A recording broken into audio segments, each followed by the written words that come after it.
چوہا کسان کے گھر میں بل بنا کر رہتا تھا۔ ایک دن چوہے نے دیکھا کہ کسان اور اس کی بیوی ایک تھیلے سے کچھ نکال رہے ہیں۔ چوہے نے سوچا کہ شاید کچھ کھانے کا سامان ہے۔ جب غور سے دیکھا تو اس نے پایا کہ وہ ایک چوہے دانی تھی۔ خطرہ بھانپنے پر اس نے گھر کے پچھلے حصے میں جا کر کبوتر کو یہ بات بتائی کہ گھر میں چوہے دانی آ گئی ہے۔ کبوتر نے مذاق اڑاتے ہوئے کہا کہ مجھے کیا، مجھے کون سا اس میں پھنسنا ہے۔ مایوس چوہا یہ بات مرغ کو بتانے گیا۔ مرغ نے مذاق اڑایا اور کہا کہ یہ میرا مسئلہ نہیں ہے۔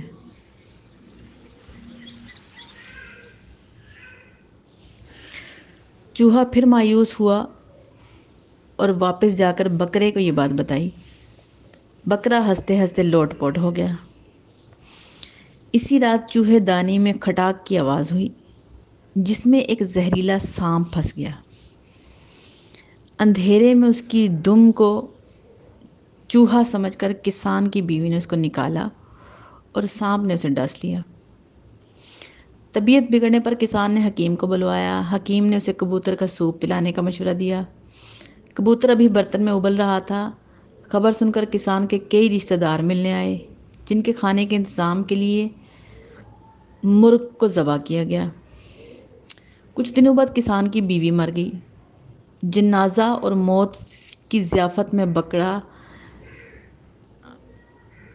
ذبح کرنے کے علاوہ کوئی چارہ نہ تھا۔ چوہا دور چلا گیا، بہت دور۔